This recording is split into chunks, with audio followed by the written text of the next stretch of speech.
Dear students, look over the last internal structure.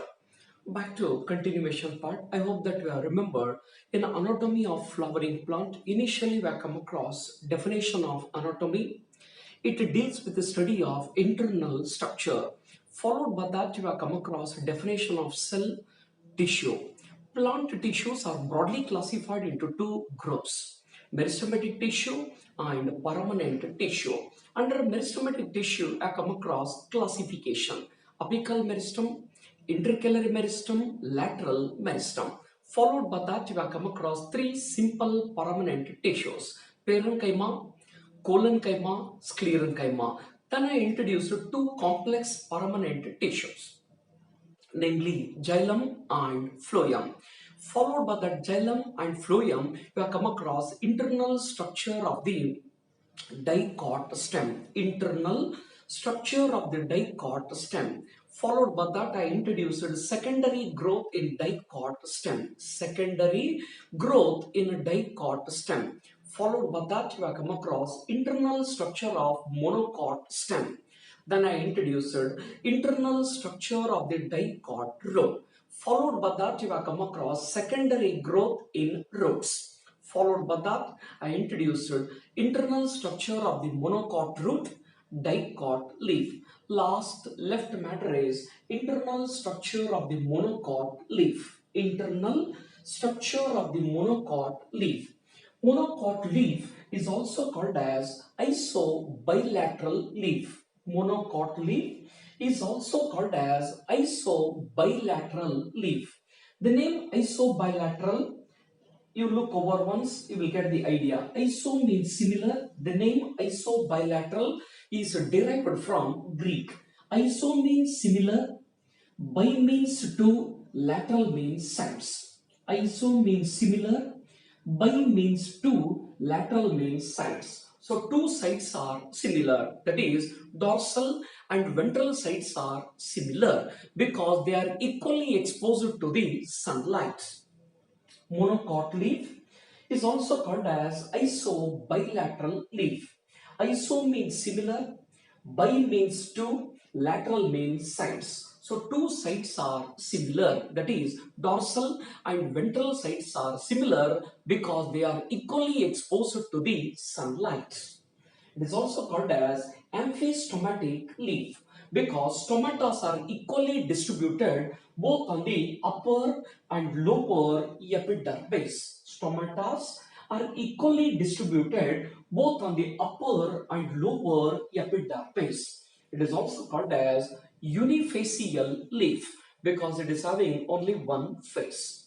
It is also called as Granger type of anatomy that I will introduce later. Now look over internal structure.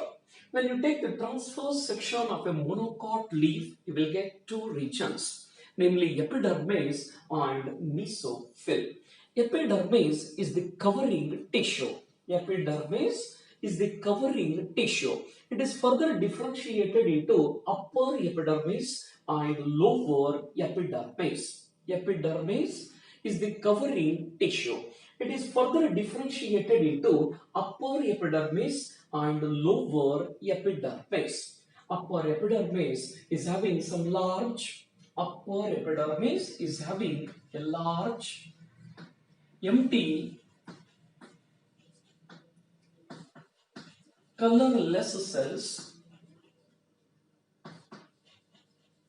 Upper epidermis contain few large empty colorless cells known as motor cells or hinge cells.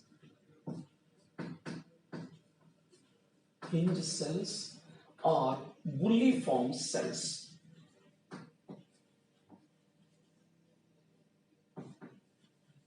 Korean.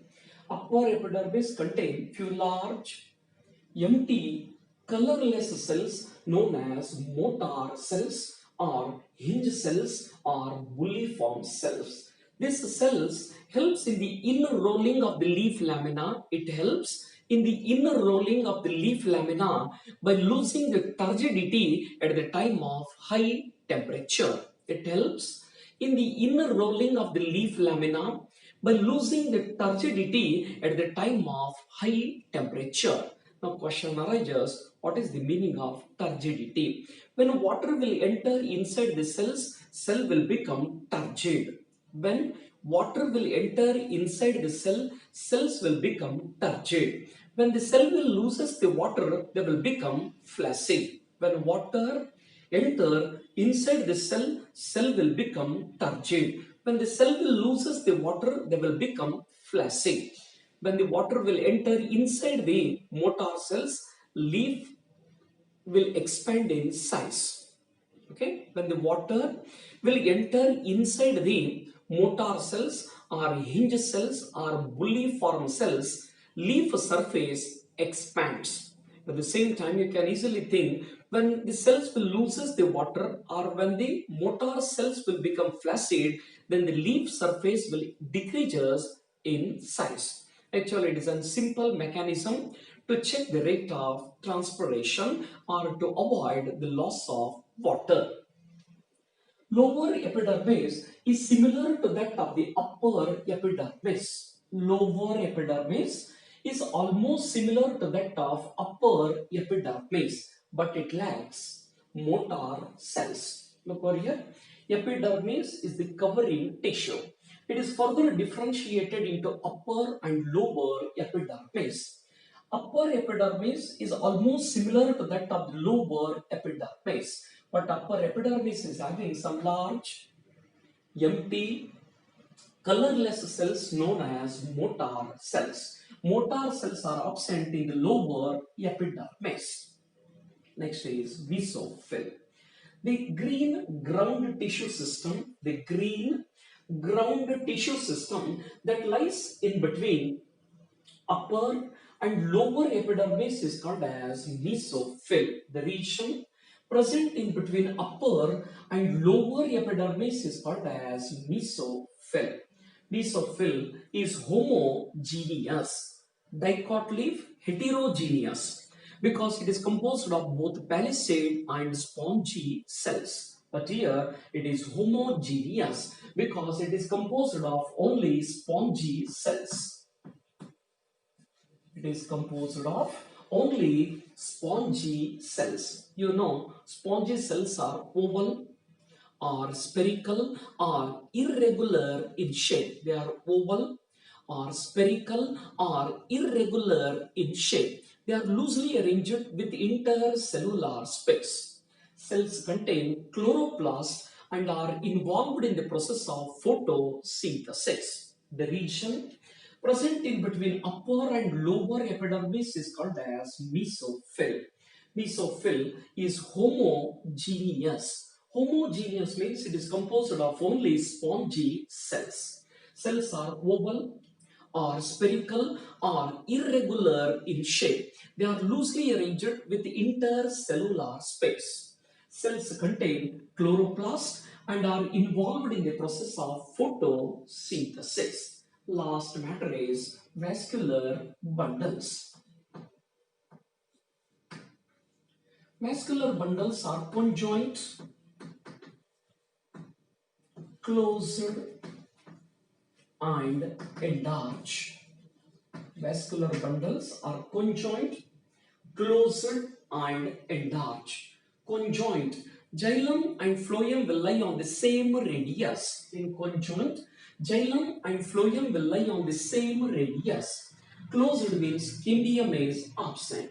Enlarged means metaxylem is towards the periphery and protoxylem is towards the center. Conjoint, xylem and phloem will lie on the same radius. Closed means cambium is absent. Enlarged, metaxylem is towards the periphery and protoxylem is towards the center. But here, interesting point, all the vascular bundles are more or less equal in size. Vascular bundles are more or less equal in size because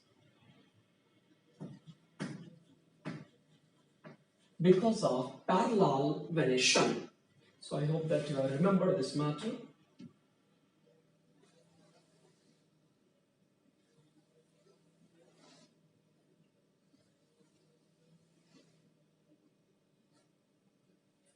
In case of monocot leaf, vascular bundles are more or less equal in size, or almost they are of same size because of parallel venation. Back to morphology of flowering plant.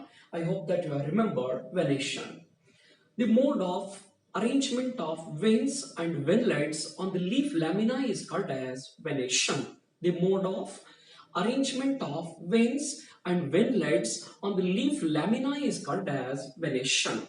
In reticulate venation, veins and ventlets are arranged in the form of net. But in case of parallel venation, there are many strong veins are present which run parallel to each other from base to apex. In parallel venation, there are many strong veins are there which run parallel to each other from base to apex. So vascular bundles are conjoint, closed, enlarged, and vascular bundles are almost of equal in size. Okay. So one more extra point. Vascular bundle is surrounded by a large sized modified parenchyma known as border parenchyma. Vascular bundle is surrounded by a large sized modified parenchyma known as border parenchyma.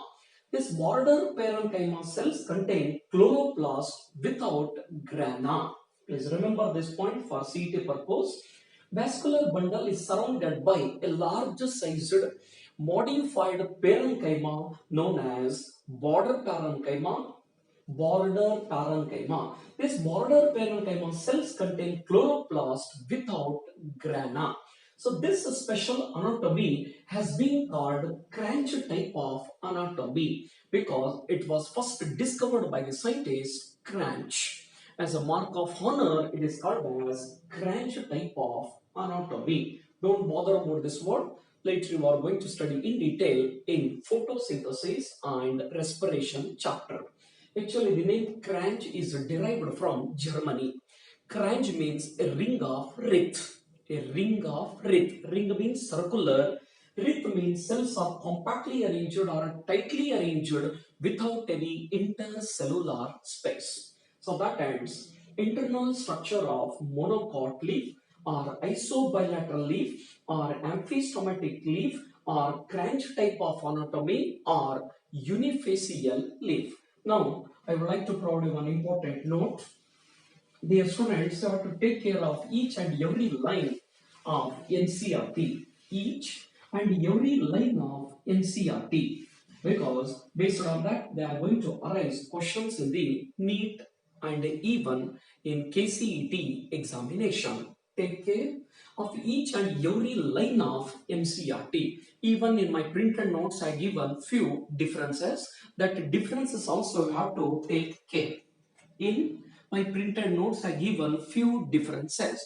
You have to take care of all the differences carefully because based on that also they are going to arise the or they are going to design the questions. Okay. One such an example is heartwood and sapwood.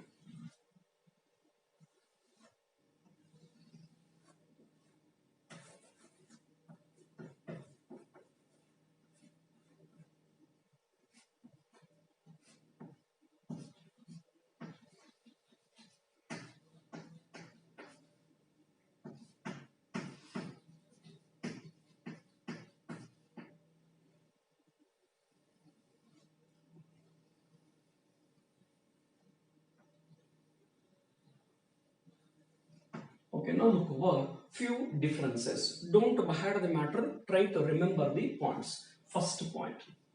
Okay, very simple explanation is there. Heartwood is present at the center.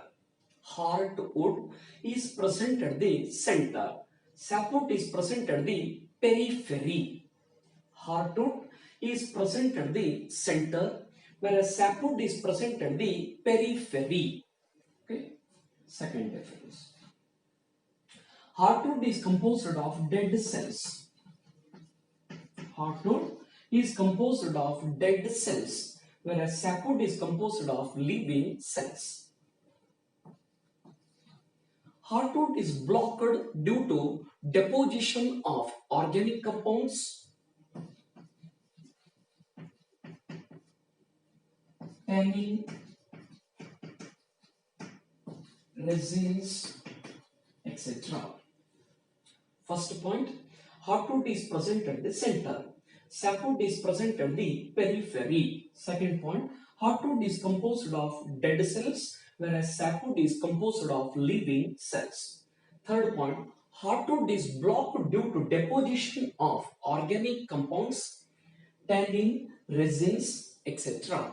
Heartwood is blocked due to deposition of organic compounds, tannins, resins, etc. But sapwood is not blocked. Okay. Fourth point.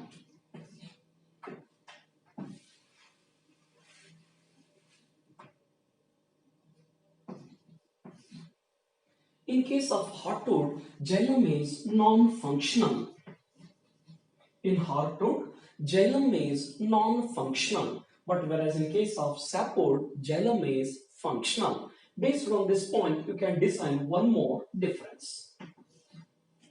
Heartwood is not involved in the conduction of water and minerals.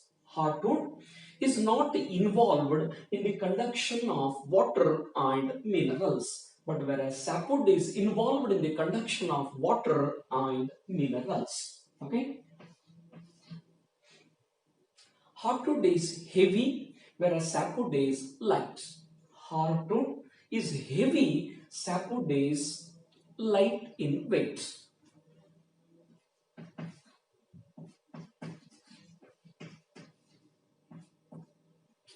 Tyloses are present in heartwood, but they are absent in sapwood. Tyloses or tyloses are present in heartwood, but they are absent in sapwood. Now question arises, what are tyloses or tyloses? They are small balloon-like outgrowths. They are small balloon-like outgrowth produced in the, they are small balloon-like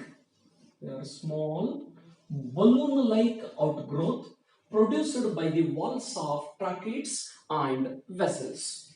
Okay, they are small balloon-like outgrowths. Last point, heartwood is also called as duramen, not doraemon. Duramen. Sapwood is also called as alburnum. Heartwood is also called as duramen. Sapwood is also called as alburnum. Okay, so that ends 8 differences, but for the point of examination, you have to prepare only 5 points. If you are planning to go for medicine, you have to take care of each and every line what they are given in the NCERT book. So dear students, we have come across all the theoretical matter concerned with anatomy of flowering plant. So next is previous questions which have appeared in the KCET and NEET examination. With the help of these few questions, I am going to prove that if you are well versed with the theory,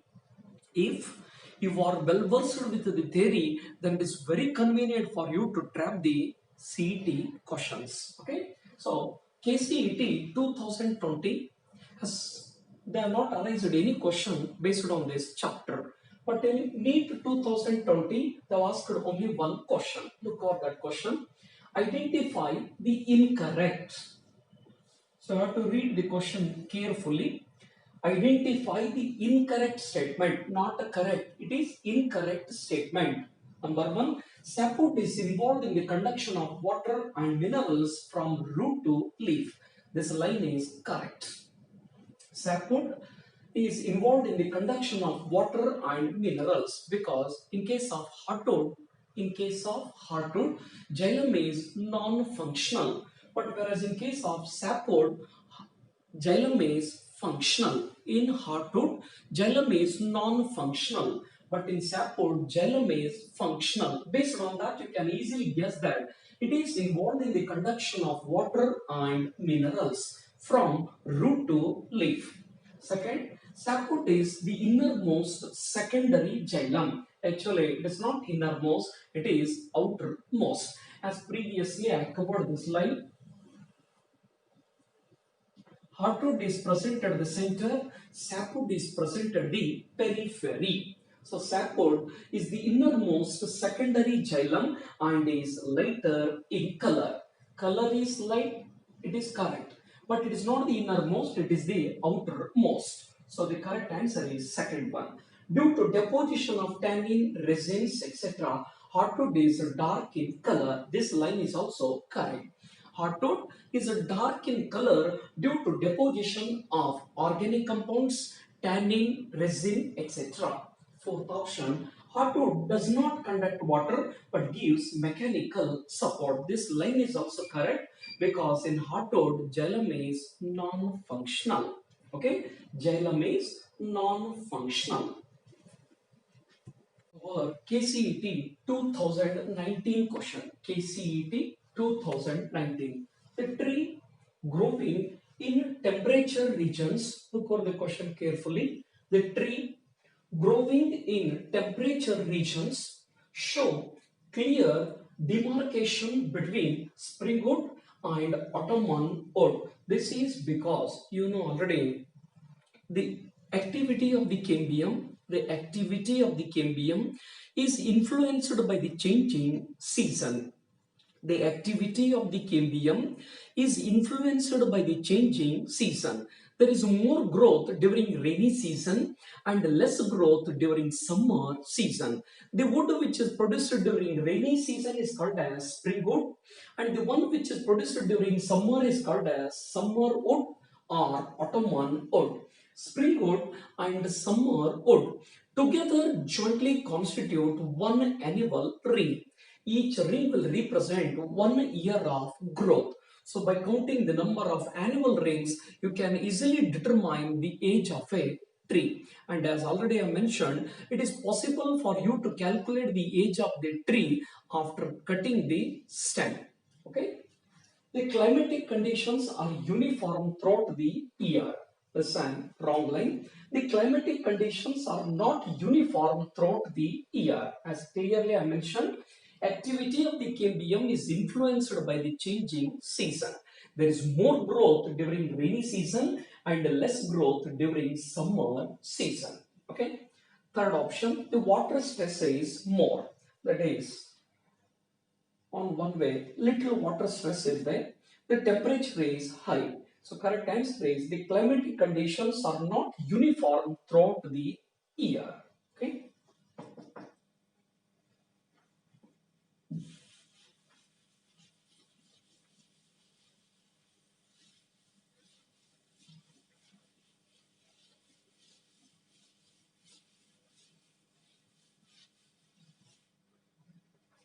You know already, phloem is a complex permanent tissue. Don't write phloem is a food conducting tissue. When they will ask what is phloem, I would write phloem is a food conducting tissue. It is composed of both living and non-living elements. Phloem is composed of sieve elements, companion cells, phloem parenchyma and phloem fibers. The sieve elements present in the lower plants are called as sieve cells.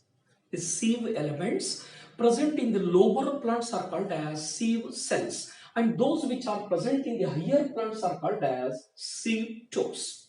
Sieve cells present in the lower plants are called as sieve cells, and those which are present in the higher plants are called as sieve tubes.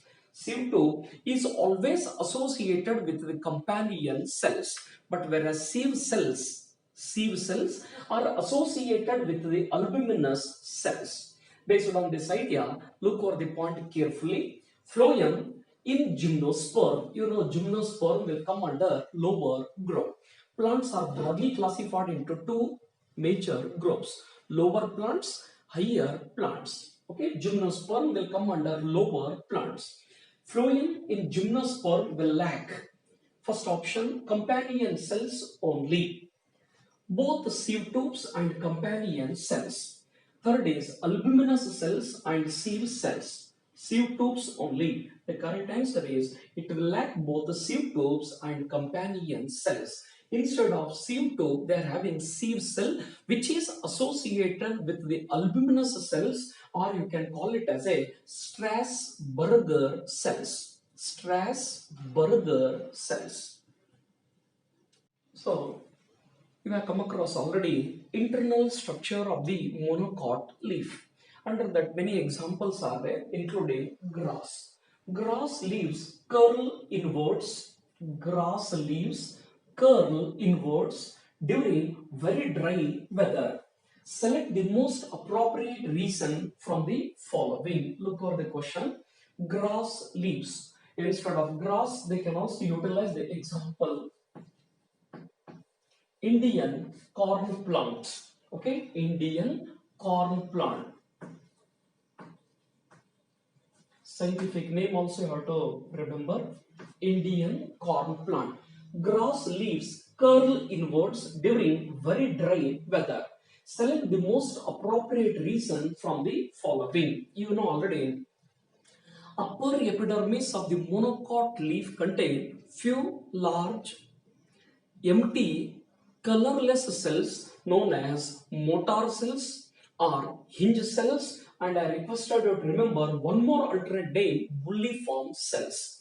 It helps in the inner rolling of the leaf lamina. It helps in the inner rolling of the leaf lamina by losing the turgidity at the time of high temperature. It helps in the inner rolling of the leaf lamina by losing turgidity at the time of high temperature. When water will enter inside the cell, cells will become turgid. When the cell will loses the water, they will become flaccid. When the cells are turgid, leaf surface expands. When cells will become flaccid, the leaf surface shrink. Okay. So option number one, tyloses, already I covered. They are balloon-like outgrowth produced by the walls of vessels and even tracheids also. Shrinkage of air spaces in spongy mesophyll, flaccidity of bulliform cells, closure of stomata. Actually, the correct answer is due to flaccidity of motor cells or hinge cells or bulliform cells. So dear students, in NEET 2019, three questions have appeared from this anatomy of flowering plant. Look over the weightage, sometimes fluctuation is there.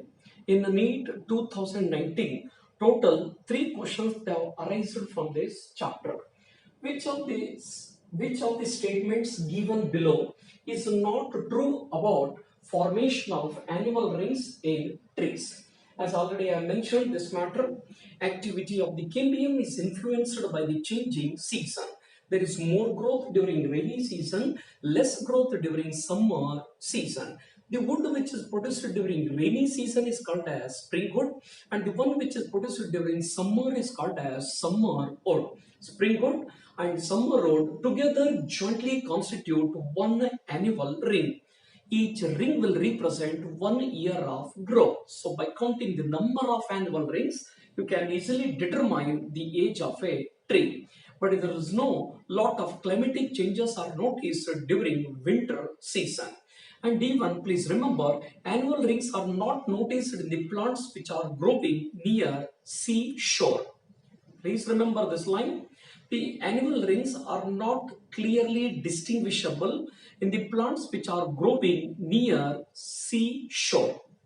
So here, activity of the cambium depends upon variation in climate. This line is correct. Annual ring is a combination of spring wood and summer wood produced in a year. This line is also correct. Differential activity of the cambium causes light and dark bands. Dark band is nothing but summer wood, dark band summer wood, light spring wood of tissues early and late wood respectively. Based on that, the correct answer is annual rings are not prominent in trees of temperate region. Okay, annual rings are not prominent in trees of temperate region. In which type of vascular bundles? You know already, the compact mass of xylem and phloem is known as vascular bundles. The compact mass of xylem and phloem is known as vascular bundles. Our xylem and phloem present at the same radius. You know, only two types they have mentioned. Actually, there are different types of vascular bundles are there, but for your syllabus, they have put forward only two. One is radial vascular bundles, second is conjoint. In radial vascular bundles, xylem and phloem lie side by side or alternate with each other, or they lie on different radii. Radial vascular bundles are noticed in root systems. Closed means cambium is absent. Exarch, protoxylem is towards the periphery, protoxylem is towards the periphery, and metaxylem is towards the center. Then this condition is called as exarch. And exarch condition is noticed in the root system. But when xylem and phloem will lie on the same radius, then it is called as conjoints. When xylem and phloem will lie on the same radius, then it is called as conjoints. Okay, look over here. Next, one more question which has appeared in KCET 2018. Conjunctive tissue. So when the point is concerned with conjunctive tissue, it is very clear that it is noticed in the root system. Conjunctive tissue actually lies in between xylem and phloem. Conjunctive tissue lies in between xylem and phloem. It is noticed in dicot root. Conjunctive tissue is present between 1, 2 and 3. Pericycle, you know, it is the outermost layer of the stele. Endodermis is the innermost layer of cortex. Xylem, phloem in case of dicot root. Palisade parenchyma, spongy parenchyma is concerned with the leaf. Okay. Xylem, phloem and dicot stem is no more related to conjunctive tissue. You know already, NEET 2018, total 4 questions have appeared. In NEET 2018, 4 questions that arisen from this chapter, Anatomy of Flowering Plant.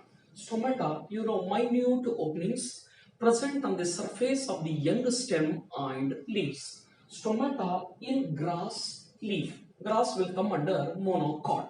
You know already, stoma, guard cell and subsidiary cell together constitute stomatal apparatus. Guard cells are kidney shaped in case of dicot, dumbbell shaped in case of monocot. Guard cells are kidney shaped in case of dicot, dumbbell shaped in case of monocot. Grass will come under monocot, hence the answer is dumbbell shaped. Okay. Next, one more question. Casparian strips. You know already, endodermis of the root. Try to recollect the matter concerned with the endodermis of the root. Endodermis is the innermost layer of the cortex. Right? It is made up of barrel-shaped cells. Cells are tightly arranged or compactly arranged without any intercellular space. Most of the endodermal cells will show Casparian thickening. That is nothing but deposition of suberin, a water impermeable material. But this layer is so named because it was discovered by the scientist Casper. So look over here. Most of the endodermal cells will show Casparian thickening. That is nothing but deposition of suberin, a water impermeable material. So answer is endodermis. Casparian strips occur in endodermis of the root. Look over 2 more questions which appeared in the NEET. Secondary xylem and phloem. Secondary xylem and secondary phloem in dicot stem are produced by, as you know already, apical meristems are present at the tip of the root and stem. Apical meristems are present at the tip of the root and stem. They are held responsible for increasing the length of root and stem. Vascular cambium lies in between xylem and phloem. Vascular cambium lies in between xylem and phloem. It is held responsible for the production of secondary xylem on the inner side, secondary phloem on the outer side. Phloem will produce as phloem on the outer side and phloderm on the inner side. This matter will come across in extrastellar secondary growth or secondary growth in cortex. Axillary meristems are present at the axial. Okay, axillary meristems are present at the axial. So the correct answer is vascular calia. Last question. Plants having little or no secondary growth are, you know already, it is no doubt monocot. In case of monocot, secondary growth is absent due to lack of kalium. This plant will come under gymnosperm. Okay, these two initial two plants will come under gymnosperm. Deciduous angiosperm means they will shed their leaves during unfavorable environmental condition or during summer season just to check the rate of transpiration. So the correct answer is grasses, or you can utilize monocot. So dear students, that ends 3 years, few questions. 3 years 18, 19, 20 I had discussed it just to clear the point. If you are well versed with the theory, then it is very convenient for you to trap the NEET examination. So therefore, please remember, dear students, nothing is impossible in this world if you put your mind in it. Nothing is impossible in this world if you put your mind in it.